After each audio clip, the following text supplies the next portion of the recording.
안녕하십니까, 짱박사TV 가족 여러분. 오늘은 지난 시간에 이어서 음식에 대한 강의를 좀 더 해보려고 합니다. 한우들을 제가 상담하면 제일 관심이 하시는 부분이 어떤 음식이 암 환자한테 좋고 어떤 음식을 피하는 게 좋은지를 항상 물어보시는 경우가 많아서 이 부분이 아무래도 제일 관심 있어 하신 분이라 지난 시간에는 한번 이 부분에 대해서 전체적으로 한번 총정리를 해드리는데요. 한 번 더 좀 자세하게 한번 총정리를 해드리도록 하겠습니다. 이 논문은 2013년에 나온 논문인데요. 우리가 이제 보통 이제 암이라는 게 생기기 전에 단계는 이렇게 정상세포가 이렇게 있으시면 보통 우리 발암물질이라고 하죠. 여러 발암물질이라든가 산화 스트레스라고 하는 이런 염증 관련된 것들 여러 가지가 있으면 이 정상세포가 유전적으로 돌연변이를 일으키고요. 이 돌연변이 된 모습이고 이제 후성적인 변화가 돌연변이가 있게 됩니다. 그러면은 이제 정상세포가 이제 좀 암화된다고 표현하는 이제 개시가 되고요. 보통 이런 경우에 이제 형질 전환 세포가 됐다, 뭐 개시된 세포가 됐다 이렇게 의학적으로 표현가 됩니다.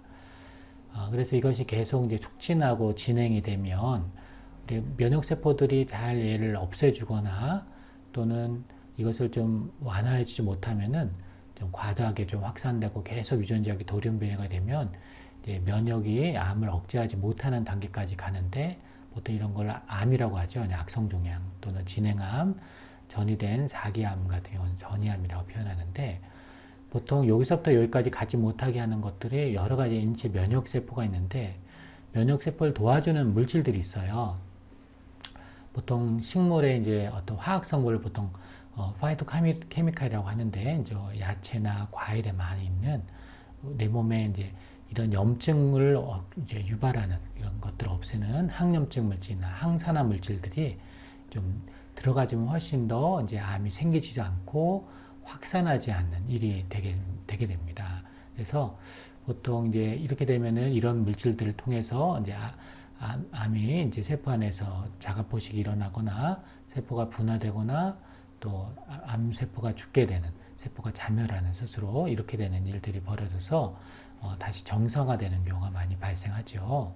또 이런 것들이 이제 항염증 약물이라든가 한방에서 사용되는 여러 가지 약초들 뭐 이런 것들이 다 이런 것들을 더 도와주는 치료가 될 수 있겠습니다. 그래서 예방이나 또 암이 발생하는 여러분들을 위해서 이런 관리가 되게 중요한데요. 예, 그래서 음식과 암이 무척 관련이 높다는 뜻인데요. 보통 DNA를 손상을 줄 수 있는, 즉 이것들을 좀 감소시키는 게 암에 좋겠죠. 그래서 항산화 물질이나 비타민 A, 셀레늄, 엽산, 폴리페놀, 뭐 카로티노이드 성분 이런 것들이 특히 좋고요. 특히 카로티노이드의 빨간색이나 노란색, 오렌지색 과일이나 채소가 특히 이런 DNA 손상을 많이 감소시켜 줄 수 있고 DNA 손상을 증가시키는 게 있습니다. 지방이라든가 서구식이라든가 엽산을 적게 먹거나 채소나 과일을 적게 드시면 DNA가 잘 손상될 수 있습니다. 염증을 좀 감소해야 된다는 뜻인데 아까 말씀드린 대로 심항색소가 대표적인 건데요. 강황, 커큐민, 카레죠. 이런 성분들은 특히 암환자한테 많이 이제 권고하는 음식이고 체중을 좀 감소시키는 게 좋겠고요. 적정한 적정 체중을 만들어낸 거고요. 오메가3 지방산이 이제 상당히 좋습니다. 오메가3 지방산은 한류성 어류, 뭐 등푸른 생선이나 생선기름, 호두, 아마기름, 들기름 같은 게 특히 염증을 없애서 암 환자한테 좋습니다. 염증을 증가시키는 것도 있는데요. 이제 지방이나 특히 비만인 경우에 염증이 많이 유발되고 또 암의 유발인자이기도 합니다. 오메가6 지방산은 특히 좀 덜 드셔야 되는데 육류나 가금류, 서구 음식, 야채 기름, 특히 옥수수 기름이나 콩기름 같은 튀김류는 암의 염증을 유발하기 때문에 암의 확산인자입니다. 그래서 보통 항암 때 빼고는 특히 이제 항암 중에는 이제 체력이 떨어져서 육류나 뭐 닭고기나 이런 걸 드시게 되는데 그게 끝나신 분들은 이제 안 드시는 것이 훨씬 유리하게 되겠습니다. 암세포가 증식을 한다는 측면에서 이제 칼로리를 좀 적게 먹고 인슐린을 감소하는 음식, 대표적인 섬유질이 많은 음식들이 암세포를 증식을 많이 억제합니다.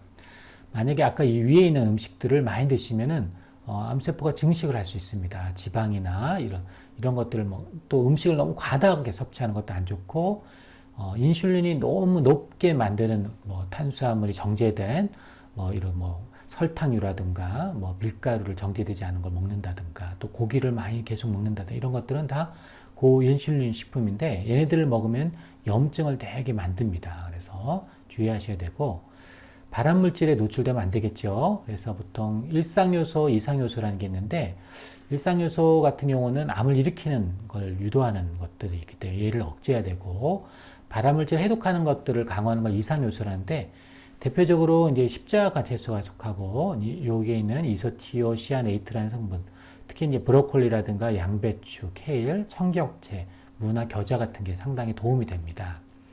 발암물질은 뭐 사카린이라든가 니트로소아민, 뭐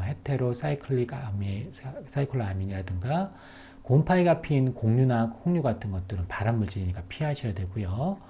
산화적 스트레스에 이제 항산화 물질이 풍부한 음식은 감소인지하니까 좋죠. 비타민이라든가 토코페롤 도움이 됩니다.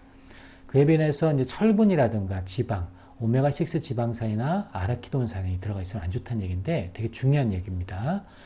철분이 많이 들어가는 것들은 우리가 붉은 육류에 많죠. 그래서 육류 많이 가능하면 이게 피가 섞여 있기 때문에 많이 드시지 말라고 말씀을 드리는 거고요.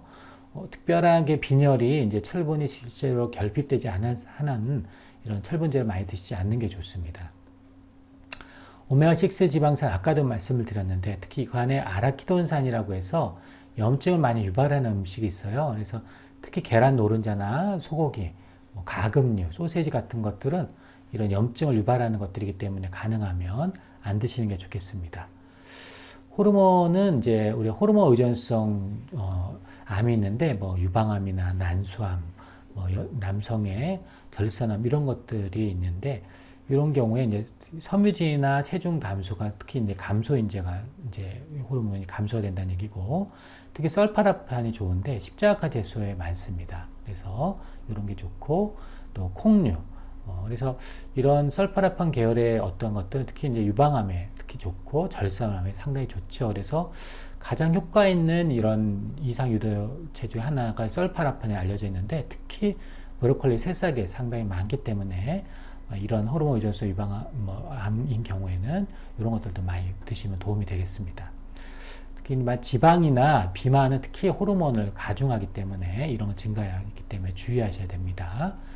그래서 마지막으로 정리를 오늘 해드리면 우리가 몸에 안 좋다는 음식을 먼저 덜 드시는 게 좋습니다. 고열량과 고혈류 인슐린 음식이라고 하는데 서구시기, 가공육류나 붉은 육류, 가공 정제된 이제 곡물들, 그리고 설탕 같은 이런 음식들은 이제 고열량, 고인슐린 음식이니까 이런 것들을 피하시고요.